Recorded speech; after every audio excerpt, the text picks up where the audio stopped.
On our 25th wedding anniversary, my husband handed me divorce papers instead of a gift.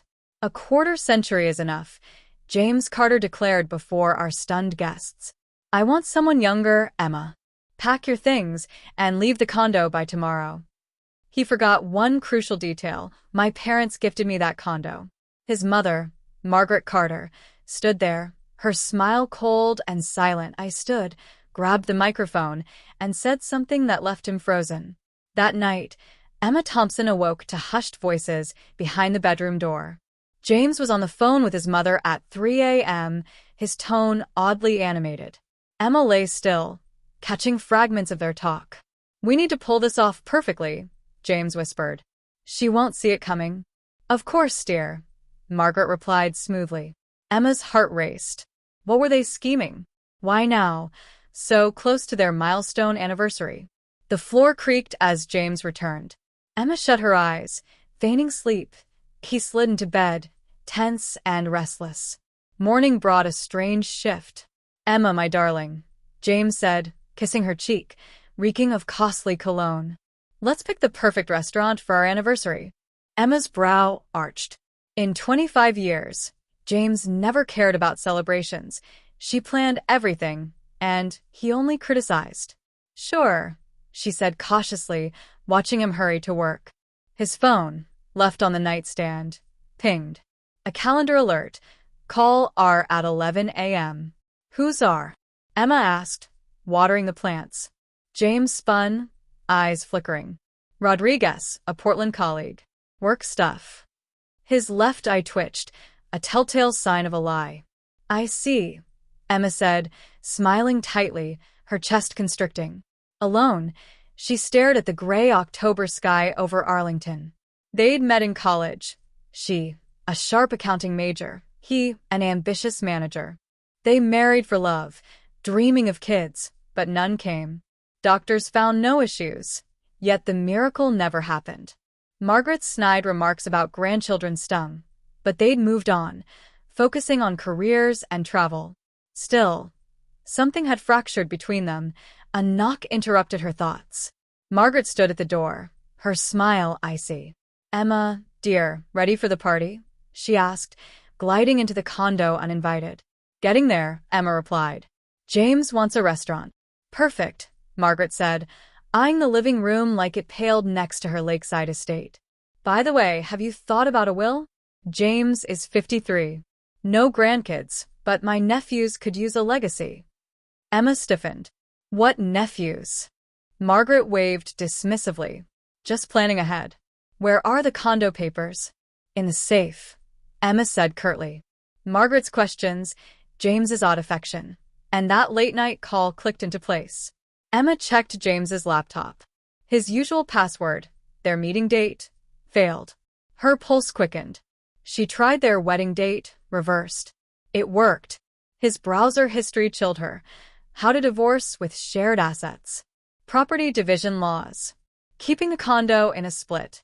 Her phone rang. Emma, it's Sarah Mitchell, her friend said. I saw James at Crystal Mall's jeweler with a young blonde, all over him, picking rings.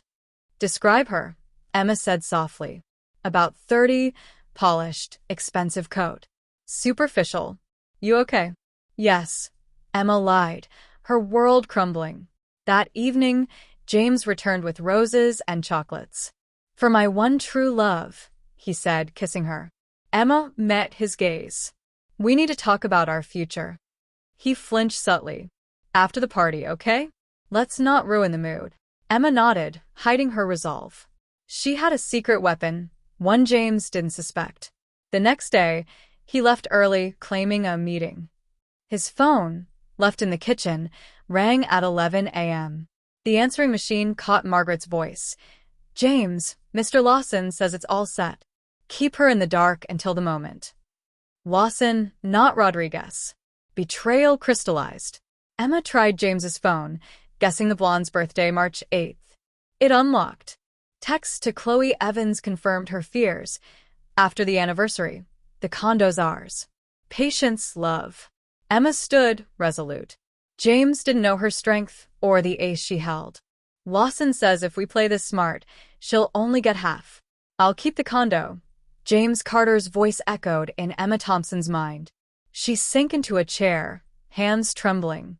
James, his mother Margaret, the lawyer Lawson, and the mistress Chloe Evans were weaving a net around her, treating her like a pawn. The worst was yet to come. Hey, Mom.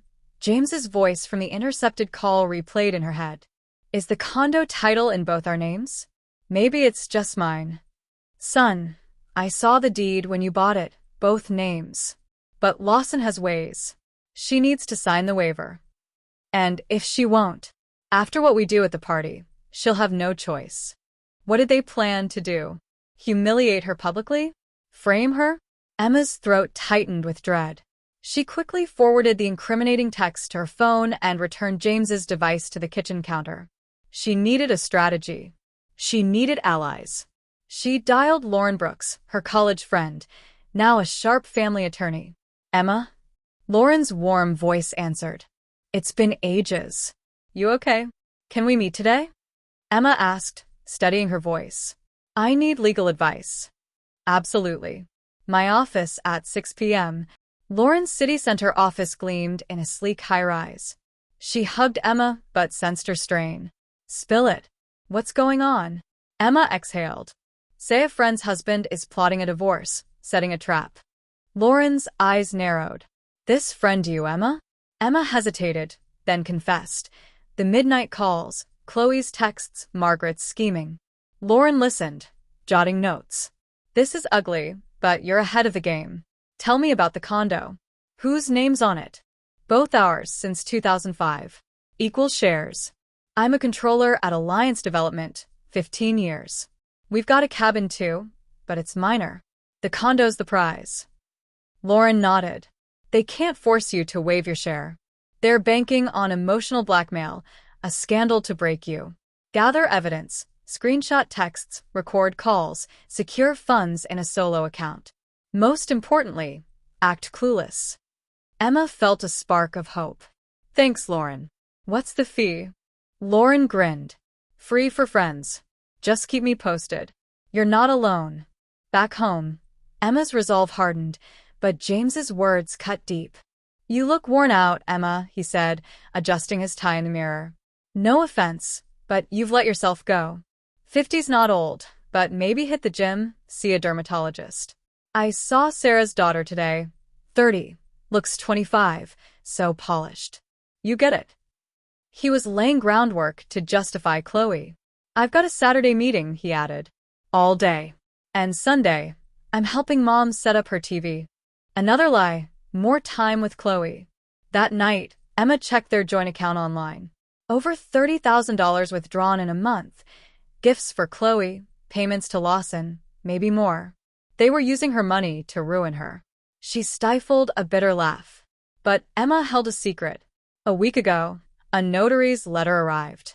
Her Aunt Eleanor, her father's sister, had passed in Austria, leaving Emma her estate, a Frankfurt condo worth $800,000, a $570,000 bank account, and a Santa Monica condo, over $3 million total. Emma hadn't told James, planning an anniversary surprise. Now it was her lifeline. She researched transferring the inheritance to a personal account, protecting it legally. On Monday, she visited Mr. Sullivan, a real estate lawyer who handled their condo purchase. Emma Thompson. How's James? He greeted warmly. I need confidential help, she said. The Arlington condo. Remember who funded it? Sullivan checked his files. Your parents' account, gifted solely to you in 2005. James was added later. It's a premarital asset. In a divorce, that's huge unless he proves major contributions. Emma smiled. James never spent a cent on it. Can you provide proof? Tomorrow afternoon, Sullivan promised. At home, a courier delivered Aunt Eleanor's inheritance papers, the Frankfurt condo, the account, the Santa Monica property. Emma was a millionaire, free. Her phone rang, James, overly chipper. Let's go big for our anniversary. I booked the Regency Hotel ballroom for 100 guests. Expensive, Emma said coolly. Money's fine, he snapped. We'll show everyone our perfect life. A lie. Margaret arrived later, offering a gift, a card for a family lawyer. Just in case, dear, she purred. Emma saw the trap tightening. Emma Thompson opened the envelope from Margaret Carter, a business card for Lawson and Associates, divorce and property law, with a note, free consultation anytime. The nerve. They were pushing her toward the lawyer plotting her downfall. Thank you, Emma said icily. Very thoughtful. I worry about you, daughter, Margaret purred, the word dripping with venom. In 25 years, Margaret had never called her that, until now, right before the betrayal. After Margaret left, Emma tidied the condo and found a crumpled card in James Carter's jacket. Mr. Lawson, family law, divorce, asset division. The same scheme, undeniable. James returned late, reeking of floral perfume, his grin too bright. Everything's set, menu, guests, unforgettable, he said, hugging her. Emma stared coldly. Unforgettable, yes, but not as he planned. What's that cologne, James? Not yours. He faltered. Neighbor in the elevator, strong stuff. Another lie. By the way, he added, gazing out the window, I'm preparing a speech for the anniversary, about our life, our future. What future? A surprise, he smirked. Emma's skin prickled. At 2 a.m., she caught murmurs, James on the phone in the hall. She crept to the door. Mom, it's perfect. Ballroom's booked, guests confirmed. Post-toast it'll happen, James whispered. She suspects nothing? Margaret asked. Naive as ever. She trusts me completely. If she resists signing? After my speech, in front of everyone, she'll cave. They'll see her true colors. Publicly, James? Why not privately? No, Mom. Public's cleaner. She won't dare argue. Lawson will have papers ready at home. Chloe's in. She'll attend as my assistant. Harsh, son. Not harsh, practical. I deserve happiness, even at her expense. Emma slipped back to bed, sleepless. Chloe at the party, watching her rivals ruin. Not if Emma acted first. Morning came. She opened a personal account at First National Bank, transferring half their joint savings. James could fund his mistress with his own share. She collected the condo's premarital deed from Mr. Sullivan, then visited her boss, Mr. Richard Hayes. Emma, everything okay? He asked. I'm facing personal challenges soon, she said. Possibly divorce. Divorce?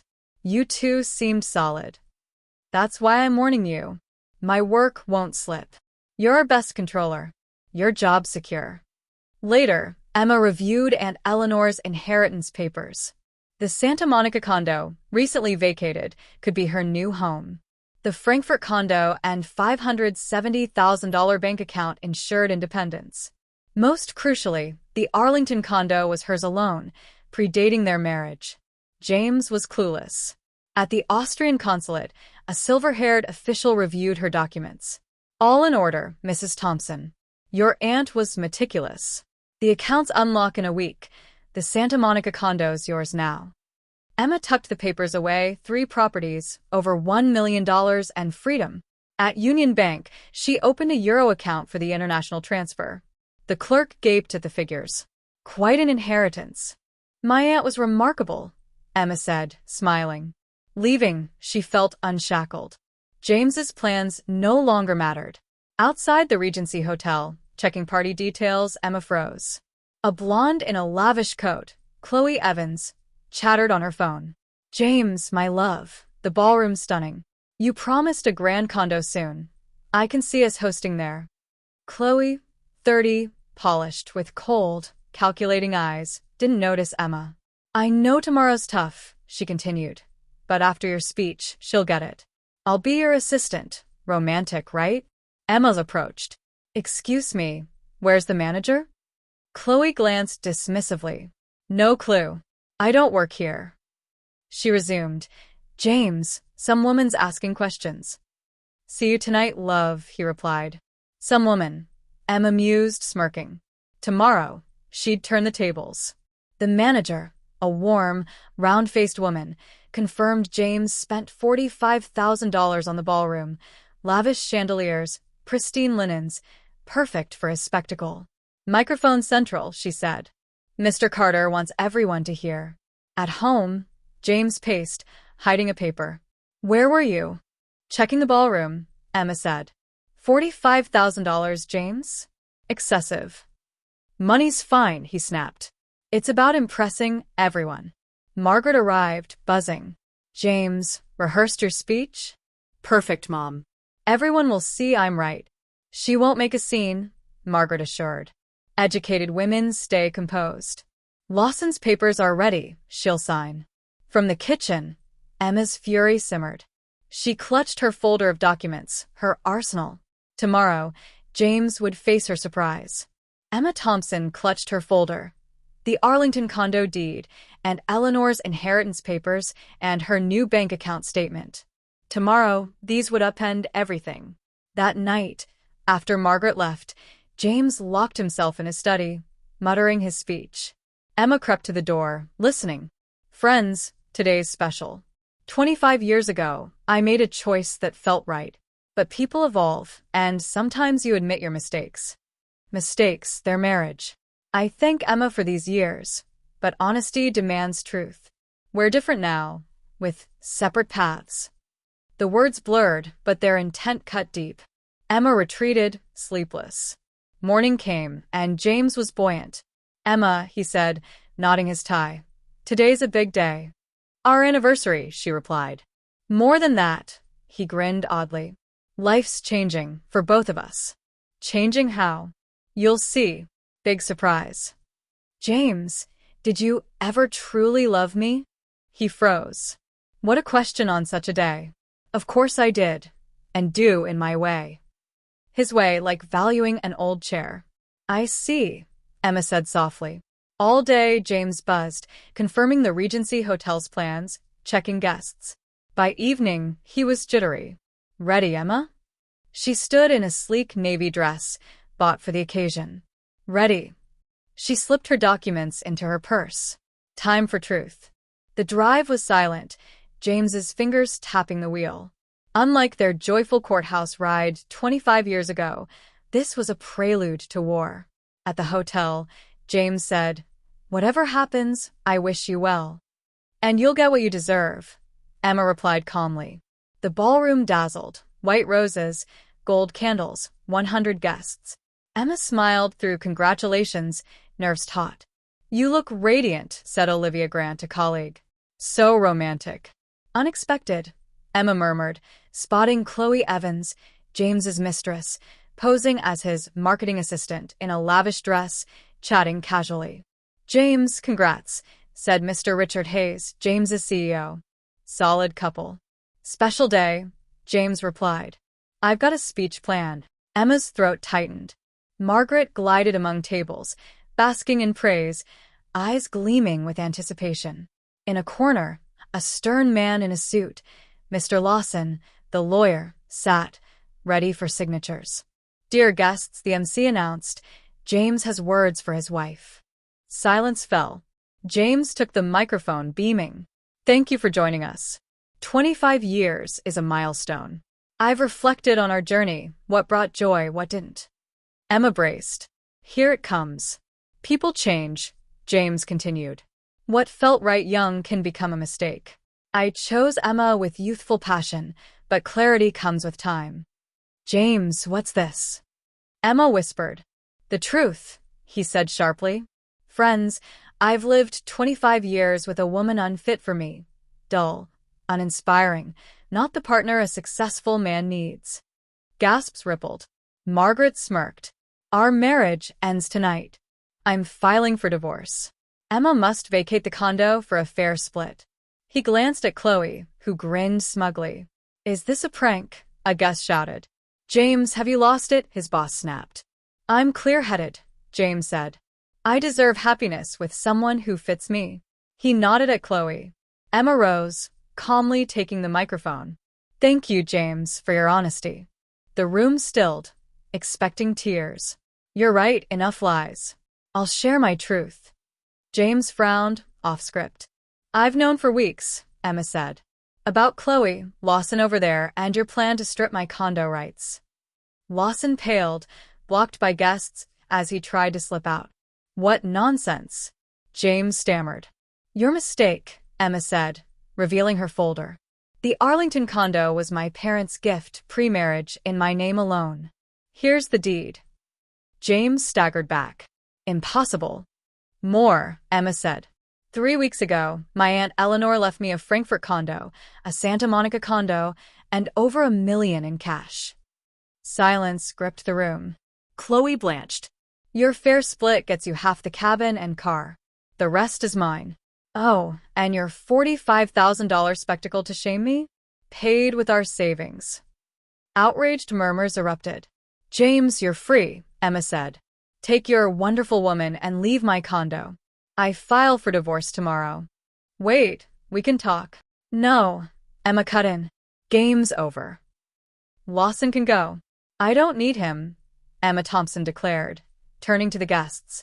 I'm sorry for disrupting your evening, but truth outweighs pretense. Thank you for being here. Now you see the real story. She set the microphone down and strode toward the Regency Hotel's exit, chaos erupting behind her. James Carter, you're despicable, a woman shouted. 25 years, and you humiliate her like this? Chloe Evans tried slipping out, but furious guests blocked her. Homewrecker. Thought you'd steal her life easily? Shameless. Margaret Carter darted between tables, stammering excuses, but no one cared. Outside, Emma inhaled the crisp Arlington night.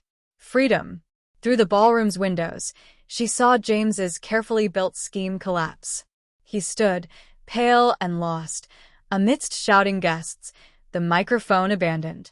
Mr. Richard Hayes, his CEO, approached. James, this spectacle is disgraceful. We'll review your position. Mr. Hayes, it's not what it seems, James faltered. Emma twisted it. Twisted. Olivia Grant, Emma's colleague, snapped. We heard you call her dull, unfit. In a corner, Chloe, her condo dreams shattered, grabbed James. You promised me a mansion. Where's the money for our life? Not here, James hissed, glancing at gawking guests recording on phones. Why not? Chloe shrieked. 3 months of lies. You said we'd live like royalty. Quiet, James begged. Quiet. Chloe laughed hysterically. You spent her money on me, jewelry, gifts. Took $20,000 from First National, $15,000 from Union Bank, loans on their assets. Emma had known about the loans. Margaret rushed over. James, loans? What about Emma's inheritance? I mortgaged my lakeside estate for your lawyer. Mom, not now, James mumbled. Not now. I'm in debt because of you, a guest interrupted. So you 3-4 with Lawson's scheme to rob Emma? Lawson promised she'd sign the condo away. Chloe spat. Guests turned, but Lawson's chair was empty. He'd fled. Snake. Margaret shrieked, lunging at Chloe. You ruined my son. Your son lured me. Chloe shot back. Said Emma was a fool to manipulate. Men separated them. Disgraceful, a guest muttered. Mr. Hayes added. Emma's our best controller. She's getting a raise. You, James? Start job hunting. James pleaded, I deserve happiness. Aunt Beatrice, Emma's aunt, scoffed. And Emma deserved an egoist like you, for 25 years? Post this online, a young guest urged. #silver anniversary trader. No, James begged. It's private. Private. Chloe mocked. You shamed your wife publicly. Guests left, condemning James. You're trash, one said, treating Emma like a punchline. The ballroom emptied, leaving James, Margaret, and Chloe amid scattered plates. Now what? Chloe demanded, fixing her hair. I spent everything, party, gifts, loans, James groaned. Maybe sell the car? The car? Chloe laughed bitterly. That won't cover it. I left my ex for you. Margaret buried her face. I'm 70, homeless, because of your folly. Chloe stood. I'm done. Don't call me James. Consider the money, you owe me a lesson. She paused. Emma's a real woman. Wish I'd seen it sooner. Her heels clicked as she left. Can we beg Emma's forgiveness? Margaret whispered. James shook his head. Her eyes said it's over. In a taxi, Emma watched Arlington's lights, her purse holding deeds to 3 properties and a $1 million statement. Beautiful night, the driver said. Life-changing, Emma replied, smiling. 3 months later, in court, James looked haggard in a cheap suit. The judge, a stern woman, ruled. The Arlington condo is Mrs. Thompson's premarital property, not divisible. The cabin and car, marital assets, split evenly. James's new lawyer protested. He needs the car for work. Denied, the judge said. Purchased with shared funds. She continued. Mr. Carter hid $43,000 in debts, $20,000 from First National, $15,000 from Union Bank, $8,000 elsewhere. As these funded personal affairs, he's solely responsible. James paled. The gavel struck, ending 25 years. Emma felt peace, weightless. Outside, James called. Emma, wait. I was a selfish idiot. Forgive me. James, she said evenly. I'm not bitter. We're just different. You chased ease at my expense. I fight for what's mine. Can we be friends? No, she said gently. Separate paths. She drove off in her new Audi, bought with Aunt Eleanor's inheritance. A month later, James lost his job. #Silver Anniversary Trader went viral. No one hired the scandal star. He drove a taxi, living in Margaret's cramped city center apartment after she sold her estate to cover debts. Chloe married a wealthy restaurateur, posting, True love found. #new life. James saw it and grimaced. She got her riches, not with him. Emma settled in her Santa Monica condo, ocean views, soothing her soul. She quit accounting, launching a publishing house for European translations, her dream. Emma, reconsider. Mr. Hayes urged at her resignation. I'm passionate about books now, she smiled. And your women employees admire you, he added. One evening, Lauren Brooks visited. Feel avenged. Not vengeance, Emma said. Relief. I defended my rights. Regret those 25 years? No. They taught me to trust myself, value truth. Her publishing house thrived, employing young translators. Your story inspires, editor Sophie said.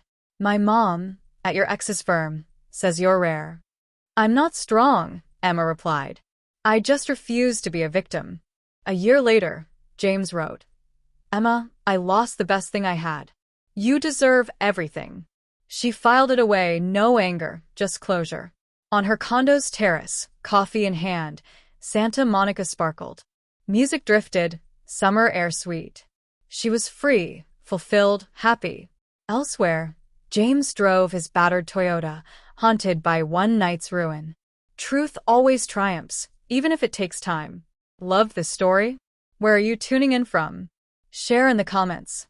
If you enjoyed it, support me with a super thanks to keep these tales coming. I can't wait to hear your thoughts. Check out 2 new stories on screen and explore more on my channel. Subscribe for the next life saga.